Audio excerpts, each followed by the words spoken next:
Exalted Entertainment Radio. Welcome to the show. I am your host, Kiara D, and you have just tuned into the Love Factor. Listen, I am excited about today.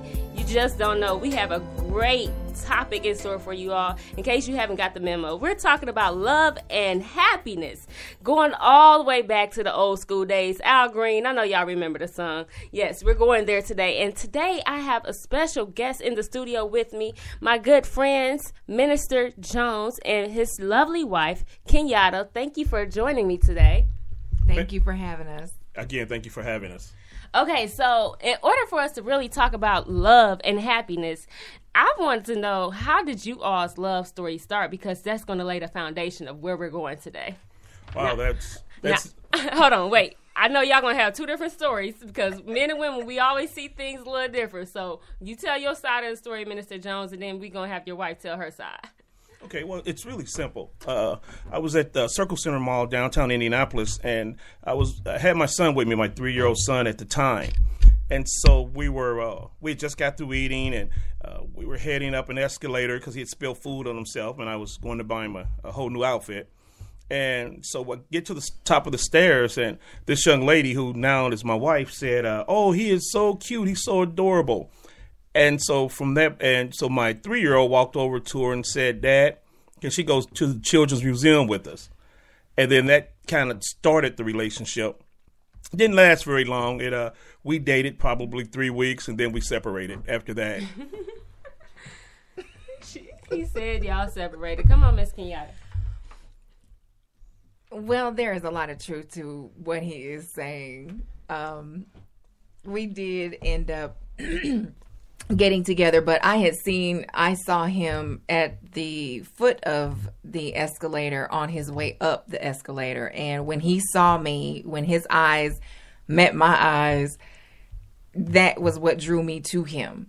And I just was like, this is a very handsome man and somebody that I would like to get to know. And so, yeah, and I did. His son, my son, Bashir, he is extremely handsome and a very loving little boy. And I was drawn to him as well. And yeah, I went into Children's Place with my now husband and picked out a couple outfits for Bashir to change into because he had ketchup all over his shirts and stuff. So, yeah. Okay, well, that's real. I find it really interesting that you guys kind of met in the mall because the roles that you all play today is like you're both very heavily involved in your church or in ministry, period. And so a lot of times, you know, when we're in church, people expect to meet their significant other in church, and that's not always the case. Right. But you guys have a very interesting story. Let's talk about how did it get to the level of love. I mean, obviously, y'all met each other at the mall, but then after that, it progressed to something a little bit more deeper and a little bit more profound. How did you get to that level, and how did you know that it was love? Well, I tell you, for me, it was, I have a firm belief. And that belief is love is a choice. You choose to love someone or not. You know, so many times people say, well, I'm not in love. I don't love so-and-so like that. It's important to realize love is a choice, just like everything else in life. And so for us to get to that level, we had to choose to love each other. That was first and foremost. And once that decision was made, then everything else kind of flowed after that. Mm-hmm. Well, you all ought to see them. They're in here just a little flirting and smiling and everything. I realized that I loved my husband. It's hard to explain because my love for my husband has grown throughout the years and it has gone deeper throughout the years. And so for me to say that there was a specific moment when I realized, yes, this is the man that I love. I really can't say that I knew for sure when that moment was. It's just to me every single day, every month, every week, every year, it just seems to grow deeper and deeper. And that's just how it was to me. So at this point, how long have you all been together? 8 years. 8, the number of new beginnings. Hey, I like that. 8 years. You know, I can tell you this. You know, there is a growth process with every relationship. One of the most important things, excuse me, one of the most important things is that you have to allow people to grow into who they are. So many times in relationships, people don't allow that. They don't allow the other person to grow into who they are. What they're trying to do is get them to fit into who they want them to be. And therein lies the inherent problem. You know, what's interesting is this week I had the opportunity to listen to Men Are From Mars and Women Are From Venus, the audiobook. And I thought it was so interesting seeing the different perspectives of how we feel about each other, because one thing that was noted was the fact that when women try to be a helpmate, quote unquote, sometimes it can be taken as controlling. And sometimes it can be mistaken as, oh, we're just trying to run the show. But men, they'll perceive it as, like I said, controlling. Women, if we get shut down, we feel like, oh, they don't appreciate our help. But like you said, it takes a growth experience. It's a process. Right. And a lot of people don't realize that men and women speak two different languages. And so I think that's real interesting that you brought up that point. Another thing I wanted to talk about is the fact that love and happiness goes hand in hand. Al Green, he said it. He said sometimes love will make you do wrong, and so it'll make you do right. Can you expound on how you feel about that whole phrase right there? I can, and I'm going to be very short with it. You know, I like Al's song, Love and Happiness. And you're right, they go hand in hand. But when we say we're happy, are we happy with ourselves? First and foremost. So many times what we typically do is we find other people to make us happy when we're unhappy. Absolutely. With ourselves. I would definitely encourage any couple just starting a relationship, in a relationship, hit the pause button and ask yourself, am I happy with me? And once you come up with that answer, then that'll lead you down the road. And unfortunately, a lot of people will find out that they're not happy with themselves. And that's exactly the problem. Because like I always tell people, if you cannot be happy with yourself, how can you be happy with anybody else? Exactly. You got to learn how to love you first and foremost before you can love somebody else. We see people all the time just settling. You know, we see females getting into relationships after one relationship after the next. And they're looking for love in all the wrong places. And it's like, when are you going to learn how to be happy alone? You know? And so I really encourage people to learn themselves first and foremost. Absolutely. I think that it's very important in order for you to love yourself, you first have to know who you are. Absolutely. You cannot fashion and make yourself into what you think someone else wants or what someone else needs in order to obtain favor with that individual or a relationship with that individual, because what's going to end up happening is you're going to end up losing who you really are in the facade. Absolutely. And not only that, but it's really important to understand who you are, because then you'll know where your limitations are. Then you won't settle. Once you know who you are, then you'll know what lines can and cannot be crossed. And it's all about self-worth. Do you know your self-worth? Absolutely. Do you know your value? Do you know that you're worth a lot more than just being somebody's side chick? Exactly. I mean, because let's be real, this is in today's society, that's something that we see common, and people make it seem like it's okay. Yeah, it's okay to be on the side. Oh, as long as he doing A, B, and C for me, I'm good. He can live with his wife all he wants, but I know at the end of the day, he's still going to come get some from me or whatever. And this is the conversations people are having with themselves. And so it's like, are you really happy with that? Are you really happy being that side piece? Are you really happy that he's still going back home to his wife, even though he's cheating, not justifying it? Are you really happy with that? Yeah. Here's what I think. It is interesting that you bring that up.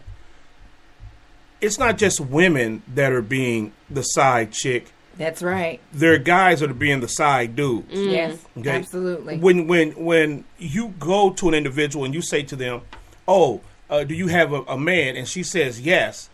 And as a man, you say, okay, let me be your friend, your special friend. Ooh. Okay? He doesn't have to know. Well, that guy puts himself in a position to be the side dude, just as well as a young lady puts herself in a position to be a side chick. Herein lies a fundamental issue with that. Really, really basic. I need y'all to get this now. when you say, I'm going to be the side, what you're really saying is, I don't like me, and it's my job to destroy what someone else has. Wow. Keep in mind, what you throw out, you will get back. You're going to get it back. And what happens so many times is people have that feeling or they have that desire, but what they don't realize what they're doing is this. They're saying they're teaching themselves how to treat themselves. So they're telling themselves, I'm not worthy of being anything other than secondary. Wow. And so once you decide that I'm secondary, at that point, there's nothing you're going to do in your life that's going to make you primary because you're settling. Nobody settles for more. They always settle for less. Wow. That's true. And that's why settling. I mean, because, if you really settle for more, then you're really you're raising your standards. So it's not settling. Right. One thing I want to ask you all, how do you keep each other happy? Let's get back to the happiness factor, because we go on and on about the side chick and the side brother. Dude, right. Right. But how do you all keep each other happy? Well, I let me give you a formula. This is a real quick formula. Early in our relationship, I'm a very transparent individual, so I'm going to share some information with you to show you how you get there. Early in our relationship, we had been married about 3 weeks. And so I wish I came up with this, but I didn't. But we had been married about 3 weeks. Well, my wife's personality had changed totally. Wow. I mean, it was a different person. And I said to myself, this isn't going to work. This is not what I signed on for. This is what I wanted to stay away from. So I went for a walk and I came back home. Now in my head, I'm thinking, we're going to divorce court real soon. That's common in marriage, all right? Yeah. That's common. So, get those feelings. So I said, this isn't working. But I sat down and I was watching a TBN show, and Bishop Jakes was on there along with Dr. Phil. So they were talking about relationships, and Dr. Phil says, well, I counsel people on divorce, and I always ask this question. Are you giving that person 50% and they're giving you the 50% that you need to make a relationship work? And so many couples will answer yes. And then Dr. Phil said, well, that's the problem. Wow. Because what you're giving is only 50%. You're not giving the whole 100% of who Absolutely. you are. So it was a smack in reality, because what it taught me at that point is you're worried about what she's doing, and your whole job is to give 100% of who you are. And love is always giving. Absolutely. The other person's receiving it, but it's always giving. So go ahead. One thing I learned early on in my marriage is, just like you said, is giving. Stop looking for your spouse to serve, and you get busy. You start serving. Right. And so you can't expect your spouse to be happy, make you happy, because you're responsible for your own happiness. Right. And if you're looking to that person to make you happy, then you're going to be dissatisfied for the rest of your life. But I tell you this, people that give in love and don't expect anything in return are usually really happy people, because the more that you give, the more that person's going to give back to you. As my grandmama used to sing, you can't beat God-given no matter how hard you try. Well, you can't beat a woman's love no matter how hard you try. So the more you give to her, the more she'll give back to you. Oh, yeah. Because she still feels a need to be protected. Oh, yeah. So when you show her, I'm going to protect your heart, then the love part just flows. But you have to show. Now, guys, I know you probably say, oh, well, yeah, I've heard this. No, it's a reality. When you give the best of who you are, and that's all you give, then she in turn feels protected, and she says, I'm going to give you the best of who I am. Oh, yes. So it's a give and take, and the more you give, the more she's going to want. Listen, you all can get in on the conversation. If you are listening through the app, just click the little chat icon, and we will see your comments come up. Continuing on the topic of love and happiness, we're talking about right now, how do you keep your mate happy? I asked this question to my husband the other night.